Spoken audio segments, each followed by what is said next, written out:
मार्गी एशी एसगाव सुवर्णहाट कथन. देवाने सांगितलं की आम्ही हे सगळं ही रहाटी सोन्याची करू, पण केली नाही. का केली नाही? स्वामी म्हणाले प्रवृत्ती नाही. तुम्ही आपला पोपळ फोडणं घाण ठेवा, आणा किराणा बिराणा. तर प्रवृत्ती का नाही? सर्वज्ञांना अनेक वेळा येतात. ते सांगतात की ज्ञानत्रिक स्वीकार. ज्ञानत्रिक म्हणजे त्रिक काय? ज्ञानभक्ती वैराग्याला त्रिक म्हणतात. त्रिक सांडोनी त्रिक जोडीला त्रिक सांडीला त्रिक पूर्वीचा तो अनुष्ठान. हाय त्रिक सांडोनी त्रिक जोडीला त्रिक सांडीला. त्रिक जोडल्यानंतर त्रिक सांडावं लागतं. म्हणजे काय? आपल्या पूर्वजांनी अशा काव्यपंक्तीत एक एवढाचा अभ्यास झाला की संपला. त्रिक जाणला, त्रिक सांडला, त्रिक मानला. अस्थिपरीचा आचार आहे. त्रिक भक्ती वैराग्याने हे पसारा मांडला. त्रिक सांडला, काम क्रोध लोभ सांडला, आणि आता त्रिक जोडीला तुझं ते ज्ञानभक्ती वैराग्य. अशा अनेक अर्थ त्याच्यामध्ये त्रिक मध्ये असतात. त्या इथं म्हणून ते सांगतात की ते त्रिक स्वामींनी त्रिक स्वीकारलेला आहे. हा त्रिकाचा स्वीकार कुठे केला आहे? सर्वज्ञ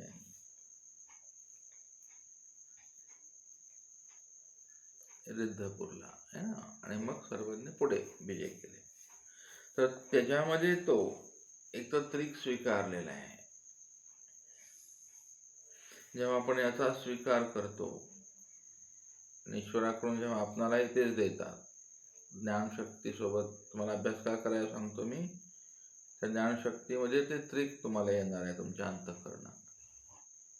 ज्ञानभक्ती आणि वैराग्याचा उदय एका वेळेला झाला तरच तुम्ही इथं स्थिर राहू शकता. नाही तर अज्ञान लोक स्थिर राहू शकत नाही. त्याच्या तिकडला वडा असतो, चिडायचा असतो तिकडला जाऊ. ज्ञान असेल तरच तुम्ही कुठेतरी स्थिर मनाने साधना करू शकता. आणि दुसरा विशेष ते सांगतात, यतिमुनीचा वेश स्वीकारलेला आहे सर्वज्ञाने. सर्वज्ञाने यतिमुनीचा वेश कुठे स्वीकारला? बोला जा पटापट, करंट नॉलेज पाहिजे.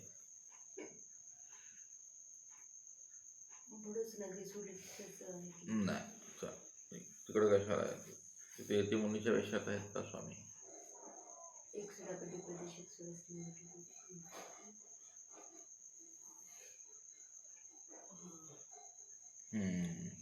तसं पण म्हणता येईल, आधार आहे.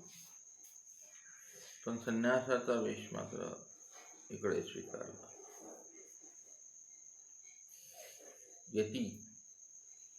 यती संन्यासी म्हणजे काय असते? तर ते साहित्यात पडण्यात मजा नाही. असे लय प्रकारचे संन्यासी असतात. तुम्ही यती संन्यासी आहोत. तुमचा यती मुनीचा वेश आहे.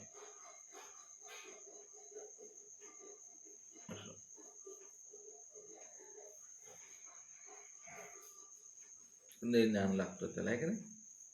चला, तो वेश आहे. म्हणजे त्याच्यामुळे स्वामी म्हणतात इथे प्रवृत्ती नाही.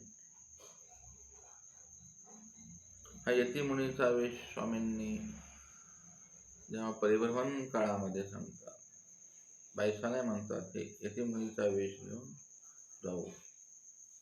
असो, त्याला प्रगल्भ चिंतन लागेल तुम्हाला. आणि तिकडल्या साहित्यामध्ये लागल. दत्तात्रय प्रभूंचा कोणता वेश आहे? यतिमुनीचा आहे. गोविंद प्रभू बाबा त्याचे वेश कोणचे आहे? यतिमुनीचे आहे. कसे आहेत? श्रीकृष्णाचा कसला वेश आहे? तुम्हाला एक क्लिक केलं मी तुमच्या माइंडला, विचार करावा साधा कारण की आम्ही ज्या अवतारांचं चिंतन करतो, ज्याची धारणा लय समाधी करायची आहे, त्याचे वेश माहीत पाहिजे. हा सब्जेक्ट वेगळाच आहे की नाही, कठीण आहे, डोक्याला उगाच त्रास, टेन्शन रिकाम. चला असो. आणि स्वामी सांगतात की इतकी भानगडे आमच्याकडे मिळाले बाई, या 4 भानगडीमुळे आम्ही बंदिश आहोत. नाही तर हे हटच सोन्याचा केला. टेन्शन कशाला घेता तुम्ही. चौथं कारण आहे सर्वज्ञांना भजन, जीवा भजन पूजन घडावे, हा हेतू आहे सर्वज्ञांचा. म्हणूनच तर अव्यक्तातून व्यक्त झाले आणि गावोगावी फिरू लागले. जोपर्यंत हा भजनाचा, पूजनाचा, दर्शनाचा अधिकार जोपर्यंत जीवाला घडत नाही, संबंधाचा आहे की नाही, त्याच्या ओसरीत बसावं लागेल, त्याला बोलावं लागेल. हवेतून बोलतील काय, म्हणून अवतार घेतात. त्याला असं म्हणावं लागेल, लेकरू बाळ बरं आहेत का, तुझी बायको बरी आहे का, तुझी आई बरी आहे का, कुटुंब परिवार निकेने आहे का, असं संबोधन करावं लागेल. झाडावं पुसावं लागेल त्याला, आपलं जवळ बसवावं लागेल त्याला, आणि मग सांगावं लागेल ना की अरे मी तुझ्यावर हे जे प्रेम केलं ते त्याच्यासाठी होतं, माझी भक्ती परिचय व्हावा. मग तेच तर आपल्याला करायचं आहे. स्वामींच्या उद्धरणामध्ये आपला खालीचा वाटा पडला पाहिजे. म्हणून जगाशी प्रेम अर्पावे, हे का नाही. कुणाचं गाणं आहे ते, जगाशी प्रेम अर्पावे. ते सुंदर सुंदर विचार असतात नाही. विनोबा भावे झालं, इकडे तिकडचे बरेच आहेत कार्यक्रम, ते चांगलेच आहेत. तर ते भजन पूजन असं घडत नाही प्रेमाशिवाय, कोणालाच घडत नाही. तुमचा ओळख नाही, प्रेम केलं नाही तर तुम्हाला कोण दान दिलं, कोण जेव्हा म्हणाल तुम्हाला, कोण 10 रुपये तरी देईल. स्वामींना तो उद्देश आहे. आणि भक्तिजनाचे चरित करावे, हा मूळ प्रवृत्ती, ईश्वर प्रवृत्तीचा हा हेतू आहे. म्हणून बाईसांना म्हणतात, बाबा बाई तुम्ही आता पोपळ फोडणार, तुमचा रवणं भवणं असेल ना जवळ, तो घाण ठेवा. ठेवला, मग डकल्या घेऊन गेला आणि त्याने तो वनाच्या तिथे ठेवला. तिथलं सामान आणलं आणि पंगत झाली मार्गाला. स्वामींनी आरोग्य केली.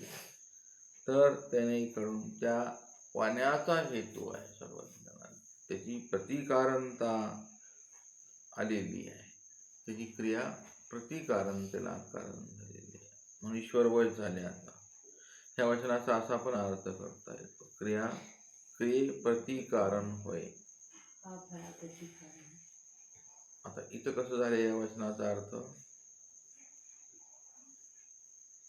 ॲक्शन रिॲक्शन आहे की नाही, ग्रॅव्हिटेशनल फोर्स ऑफ अर्थ इथं दाखवत आहे स्वामी. ती क्रिया प्रतिक्रिया असं सगळीकडे असतोच. तुम्ही ईश्वराकडे क्रिया केली, ती प्रतिक्रियेत परिवर्तन होते. स्वामी तिथं आलेत, ती इकडं वेगळा अर्थ करायचा इथे. एवढं सांगणार नाही तुम्हाला खोलमध्ये. कुठलीही असो क्रिया, ही तुमच्या जीवनात प्रतिक्रिया म्हणूनच येत असते. तुमची नियत खराब आहे, तुम्ही वाईट कर्म चिंतन करताय, दुसऱ्याचं वाईट करताय, तुमचं आज न उद्या नक्की नक्की नक्की वाईट करा. ते स्वामींचं सूत्र आहे ना, क्रिया क्रियेप्रती. कर्म आहे ते, क्रिया म्हणजे कर्म आहे. ते कर्म परतून आलं ना, मग नाही थांबू शकत तुम्ही. पण आता इथे तसं नाही झालेलं. इथे स्वामी परतून आले त्या वाण्याच्या गावाला. त्याला काय माहिती आहे इथं माझा देव आलाय, बळद दाखल्याला काय पाठवलंय, आणि ती किराणा काय आणलाय, आहे ना. प्रतिक्रिया ईश्वराकडून कारणीभूत होते आता, असं त्याचा उलटा अर्थ करायचा. म्हणून पाय पुसण्यावर बसले, बाई साशा बसल्या आणि स्वामी असे बसले ना. क्रिया क्रियेप्रती कारण स्वामी वश झाले, बसले पाय पुसण्यावर. असं आहे, ती क्रियाबाईसांची ईश्वर स्वरूपाला प्रतिक्रिया करायला भाग पडते. आणि मग इथे जे जीवनामध्ये जो संघर्ष असतो, कर्मभोग असतो, हे काय असते? प्रतिक्रिया सुरू झाली. सुदामाची चोरूनच खाल्लं त्यानं, आहे ना. क्रिया प्रतिक्रियेला कारण, भोगावं लागलं ते. आणि जेव्हा भोग संपला तेव्हा दुसऱ्या दिवशी सुवर्ण नगरी निर्माण झाली. प्रसवाची क्रिया प्रतिक्रिये शोभाच कारण ठरेल. तुम्ही नाही थांबवू शकत तुमच्या विचारांना. तुम्हाला ते बोलल्याशिवाय, तुम्हाला भांडणं केल्याशिवाय, तुम्हाला आगळम बगळम काहीतरी केल्याशिवाय गप्पच बसू वाटणार नाही. संन्यासी झाला म्हणून ती क्रिया थांबेल काय मनाची? मनबुद्धी चित्त अहंकाराची किंवा इंद्रियांची क्रिया थांबेल का? आताच्या काळामध्ये काय पाहताय तुम्ही? क्रिया मागच्या जन्मातली प्रतिक्रिया होते इथे. हा खेळ क्रियेचा चालू राहतो. आपल्या हातात काहीच नाही ठेवलेलं. अनुसरल्यावर मात्र सगळं तुमच्या हातात आहे ना. त्रिक जोडल्यावर, त्रिक जोडीला त्रिक मांडीला, त्रिक पूर्वीचा तो सांडीला, चौक मांडीला चौक सांडीला, चौक जाणीचा. असं तुम्ही ज्ञानात राहा. साधू मूर्ख असला ना, त्याला काय सुद्धा कळत नाही. तो क्रिया प्रतिक्रियाच करत राहतो जिंदगीभर. त्याच्या जीवनात तेच चालतं, तेच घाण, तोच गटार निवडत बसतो. असं जर होत असेल आपल्या जीवनात तर काय समजायचं? ही क्रिया मला प्रतिक्रियेत कारण ठरली. मला हे असंच करावं वाटतं. माझे डोळे बदलत नाहीत, माझं डोकं बदलत नाही. आणि मग ते भोग सुरू झाल्यावर मग ते तुम्ही कितीही करा, स्थानाला मोठ्या करा, वेडे व्हा, एका पायावर स्मरण करा, तसलं काय होत नाही. असं हे समजायचं. जेव्हा ती क्रिया ईश्वराकडून होत असते तेव्हा तो पोपळ फोडणं आपोआप वाण्याच्या दुकानात गेला, वाण्याचा किराणा आला, मार्गात आला, शिजवला, खाल्ला. आणि मग तो दर्शनाला पण आला. तो वाणी दर्शनाला पण आला ना. मग कुणाचा जरा गिराईक झालं बघितला असं, म्हणजे हा अरवणू भवनू पोपळ फोडणा कुणाचा आहे? याला गवसणी आहे, ह्याला सोन्याच्या कांब्या आहे, हो हो काय डिझाईन आहे, म्हणजे कोणाचं बरे. मग तो दर्शनाला आला. ही दर्शनाची क्रिया प्रतिक्रियेला कारण झाली. आणि निरहेतुक क्रिया घडली त्याला, है ना. अहेतुक माया पूर्वजन त्याला काहीच माहित नाही. माझी भाकर कुठं चालली, माझं पीठ कुठं चाललंय. छान घडलं त्याला, हे का नाही. ही लीळा अशी ऐकून आपल्या जीवनात अशी प्रार्थना करावी की देवा अशी एखादी मला क्रिया घडव की ती प्रतिक्रियेला, ईश्वराकडून प्रतिक्रिया व्हावी त्याची, जीवाकडून नको किंवा देवतेकडून नको, प्रसवाकडून नको, शोभाकडून नको, नित्याच्या प्रसवाकडून नको. नको रे बाबा. असल्या क्रिया प्रतिक्रियेला काय रूपांतरित होऊ दे. ह्याला म्हणायचं ज्ञानयोगी. हा ज्ञानयोग सुरू झाला तुमचा. हे लीळा सांगण्यासाठी महिमभट्टांनी हे एवढं कार्यक्रम केला. आता स्वामी नाशिक सिन्नरच्या दिशेने प्रवास करत आहेत. येथून स्वामी वाविये वटेश्वरी वस्ती, वटेश्वराचे देऊळ गावा दक्षिणे, तेथे आसन झालं. बाईशी श्रीचरण प्रक्षालन केलं, नित्यनेम केला, वस्ती झाली.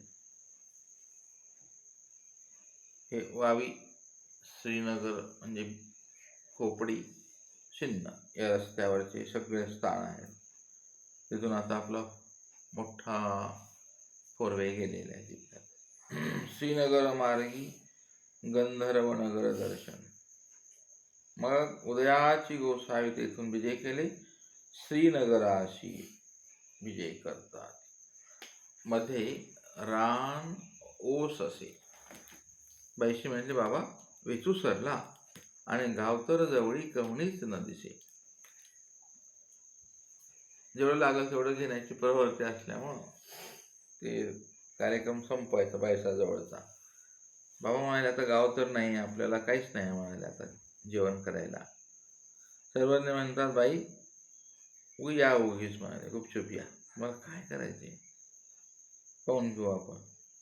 मग अवघे भक्तिजन मागा टाकून गोसावी पुढा विजय केले. तर दुपारी मार्गी पोह्यापाशी गोसावी राहिले. दुपारी झाली, मार्गामध्ये म्हणजे रस्त्यामध्ये एक पोहा टाकलेला आहे, पानपुई. तेथे सर्वज्ञानी गंधर्व नकर आकारले.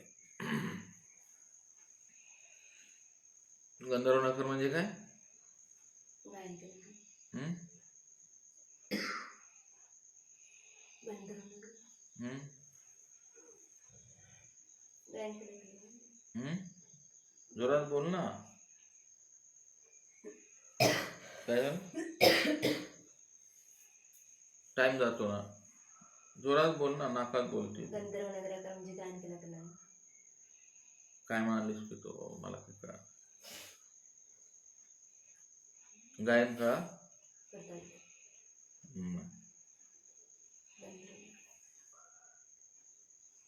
संशरणात आहे बघा. मग जीव नाही त्याची गंधर्व नगराकार ईश्वर त्या माझे. हा फ्रॉड तिथून सुरू आहे. गंधर्व नगर,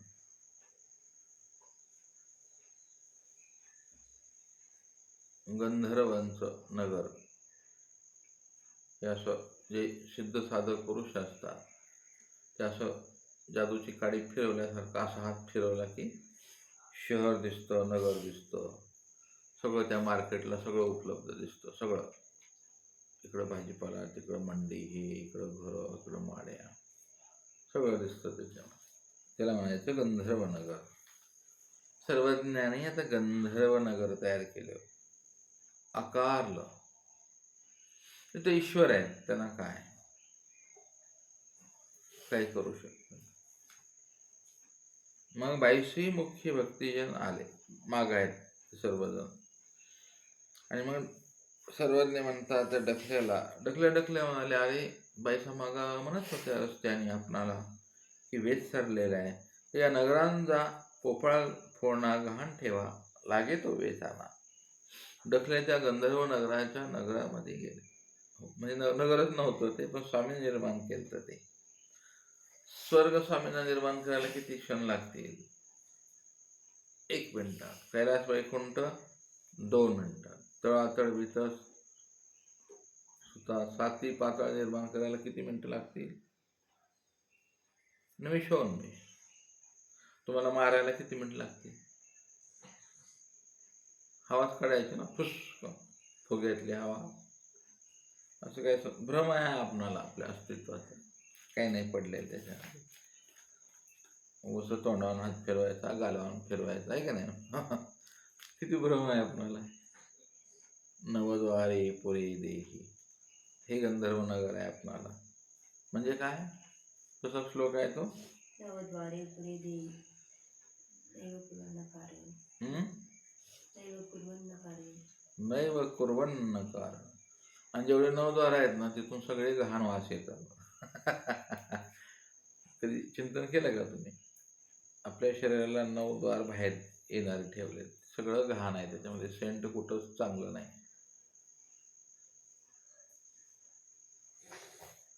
नाकातून, बेंबीतून, तोंडातून, डोळ्यातून, कानाचा मळगा असा वास येते बघा. आणि त्याच्या तिकडं मरमर करतात तिथे, आहे की नाही?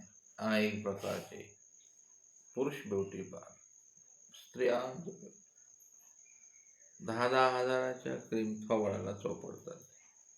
अरे ते 9 द्वारे आहेत ते. एक जर पतली कातडी काढली इथून खाली काय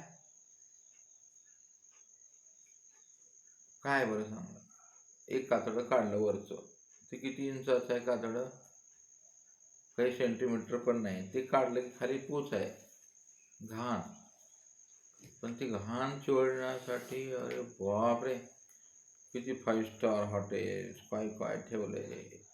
हे गंधर्वच नगर आकार आहे. गंधर्व नगर आहे. मैल की संपलं. बाईसा मग ते ढकल्या गेलं ते नगरमध्ये.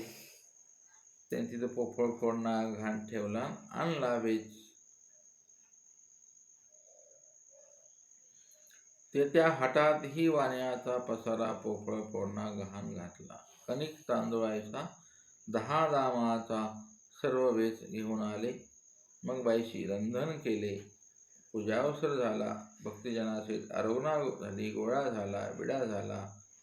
आणि मग त्या गंधर्व नगरातून कौनिक ब्राह्मण आला. गोसायापुढा 10 दाम ठेवले, दंडवत करून गेला.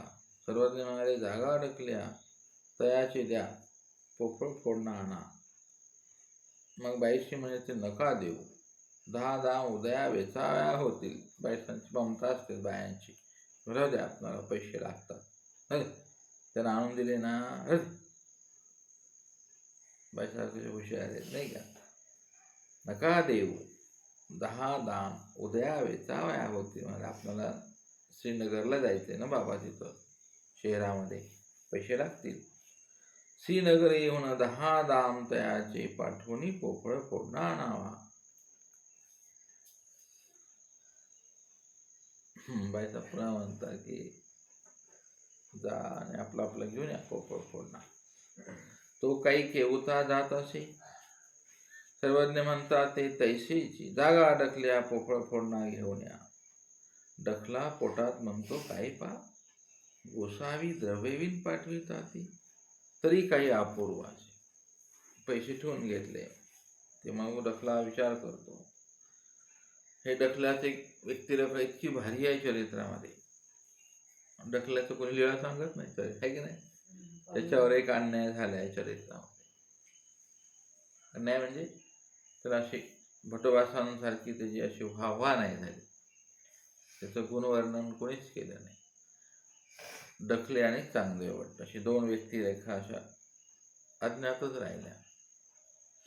खरे प्रेमी अशा अज्ञातच असतात आणि प्रेम असं सुप्तच असतं, आहे की नाही.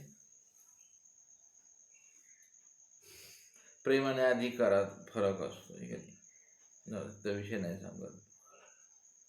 प्रेम मुक्त अवस्थेत असतं. हा मुक्त अवस्थेतला बघताय डखला झाले, नाथोबा झाले, चांगदेव झाला, आहे ना.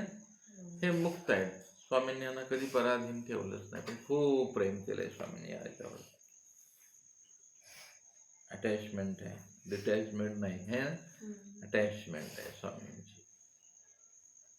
बराच काळ हा डखल्या सन्निधानात आहे. वेरूळपासून आहे पोरग.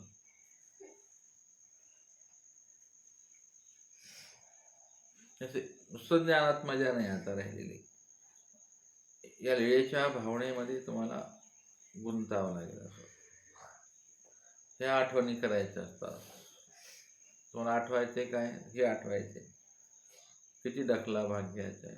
आणि तो डखला विचार करतोय आता की पैसे तर ठेवले, मला आता मार्केटला जा म्हणतात आणि पैसे तर माझ्याकडे नाही. मग तो व्यक्ती कसा देईल मला पोफळ फोडणं. डखला लय हुशार आहे. तो म्हणजे काय ते हेतू असं स्वामी सांगतात ना, मग जास्त नाही डोकं लावायचं. स्वामींना डोकं लावतो आपण, स्वामींना डोकं नसतं लावायचं.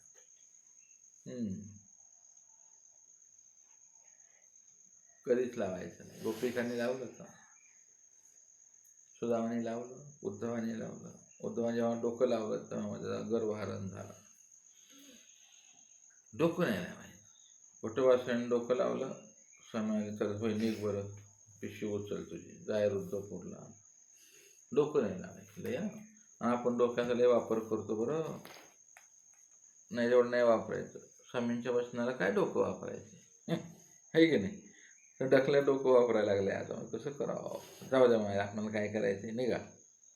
मग डखला चुपचाप गेला गेला बाजारात, तो गंधर्व नगरात. जाताना होतं, येताना कुठे आहे आता. तेव्हा होतं, पण आता परत गेला कुठं आहे नगर. नगर नाही फिगर नाही तिथे. तव नगर नाही. अरे हा, आणि मग मी किराणा कुठून आणला. इथं तर गेलतो. थोडं पुढे गेला. एका दगडावर तो पोपळ फोडणा ठेवलेला दिसला. म्हणाले हा तुझं काहीच नाही म्हणाले, पोपळ फोडणा तर मी इथंच आलता. माहीत जाऊ दे. पोपळ फोडणा भेटलाय ना आपणाला, चला म्हणाले. मग भवताले पहाटी. मग बाजूला पाहू लागले. म्हटले का कुठं गेलं हे, कुठं गेलं हे. तुमचा आश्रम हा गंधर्व नगरात पाहिजे. आपले जे मठ आहेत ना, तसे गंधर्व नगर समजायचे असतात, की देवाने दिलेलं गंधर्व नगर आकार आहे. हे एक भूकंपाचा दंका हाणला की सगळं संपलं आहे की नाही. आपण झोपतोच कसे काय, मला एक मोठं आश्चर्यच वाटतंय की नाही. तुम्हाला धुंदी कशी काय येते, ही भीती जर असली ना, तुम्ही झोपू शकत नाही ना. मला झोपेच मोठं आश्चर्य वाटतं तुमच्या. सकाळपासून झोपायचं. तुम्ही गंधर्व नगरात कराल, गंधर्व नगरात राहताय तुम्ही. डकलेलं लय आश्चर्य वाटलं. बाबू म्हणाले, बघू काय कुठे गेलं बरं ते. मग भवंते पाहू लागले ते. तर तिथे हस्ती, अश्व, हत्तीचे पावलं, अश्वाचे पावलं, तिथे तांबुळांचे उगाळे, पशूंची मुळमूत्रे, रंधनाची रक्षा. ते बघितलं सगळं. म्हणाले अरे हे काय म्हणाले, मला काही समजून नाही राहिले. ते स्वयंपाक केलेला आहे, इकडं धूर उठतोय, हे मलमूत्र दिसतंय. हे काही विशेष आहे म्हणाले, आज माझ्या जीवनात फार मोठं विशेष आहे.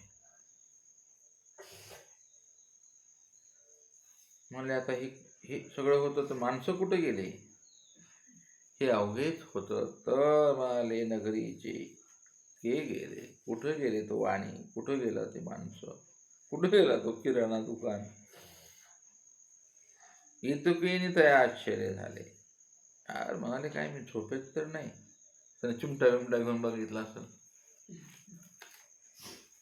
हाताला चिमटा घ्यायला असेल, बाया घेतला चिमटा. नको ती गोष्ट व्हायची असेल किंवा असं एकूणमेकीला चिमटा बिमटा घ्यायचा.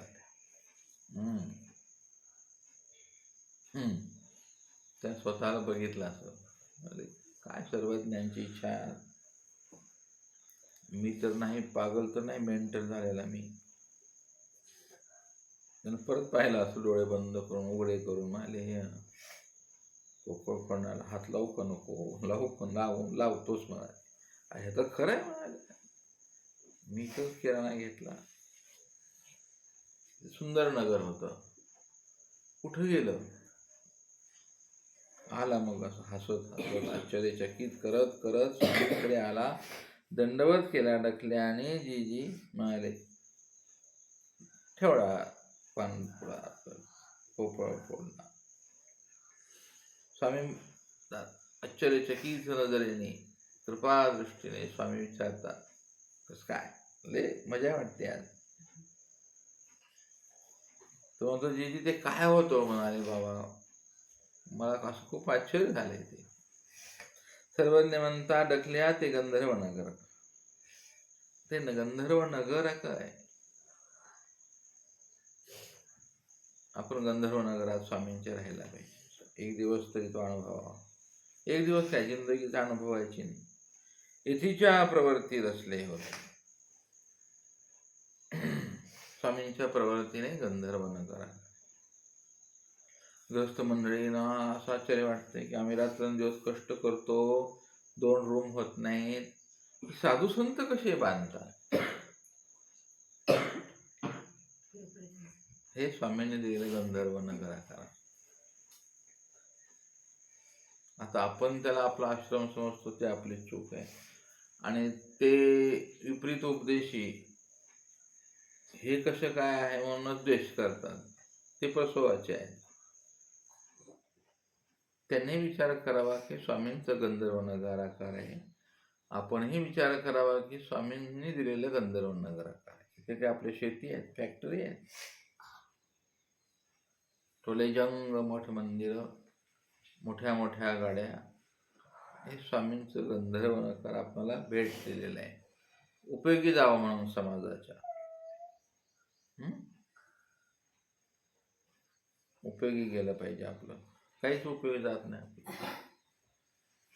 डेड बॉडी आहे, काय उपयोगी जायचे. आणि त्या शरीरात असं काय ठेवलंय, ती गंमतच आहे. सगळं ठेवलंय, मध मत्सर काम क्रोध, नको तेवढी घाण आहे शरीरात आहे बाबा. अजिबात आहे की नाही.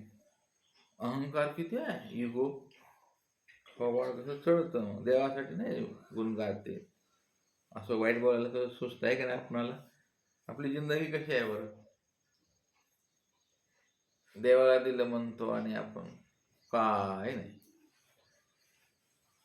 बस आहे गंधर्व नगरात राहून घ्या. आता तुम्ही शांततेने राहा.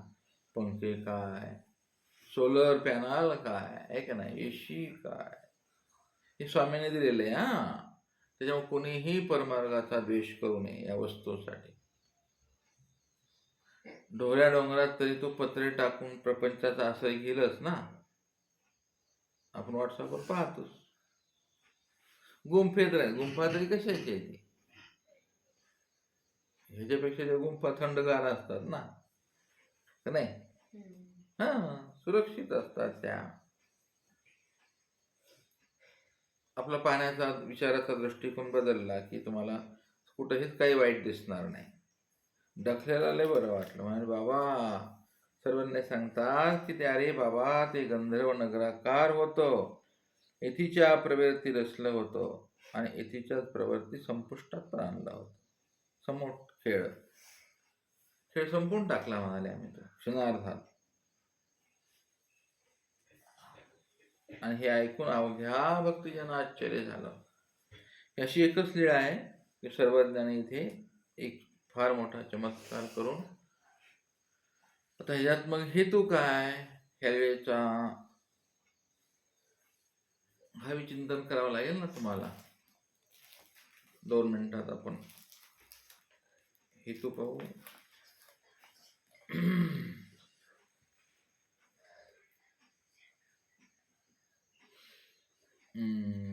त्या हेतूमध्ये हे जे दिसतं आहे आणि जे पदार्थ आहेत, हे असं कुठं दिसतं बरं तुम्हाला. असं का करतात सर. अदृश्य जगतात काय असते, वरविधांना जेव्हा भजन आदी क्रिया घडवायची असते त्यांचं चरित्रार्थ करावं लागेल ना. असं या शब्दामध्ये सगळं आलं तुम्हाला. त्यात हेतू सांगून टाकला मी.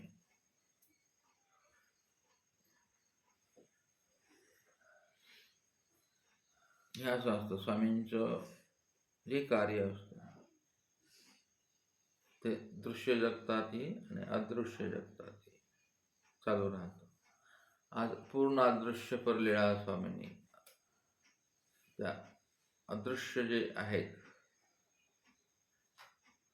अनेकांना अनेक क्रिया घडावी लागते.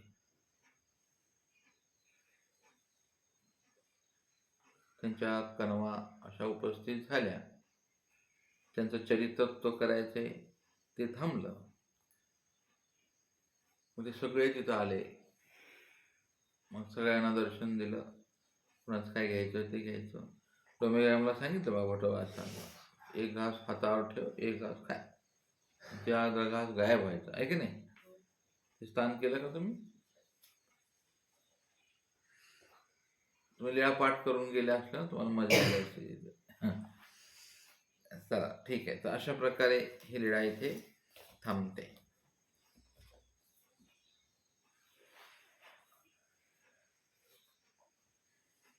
दंड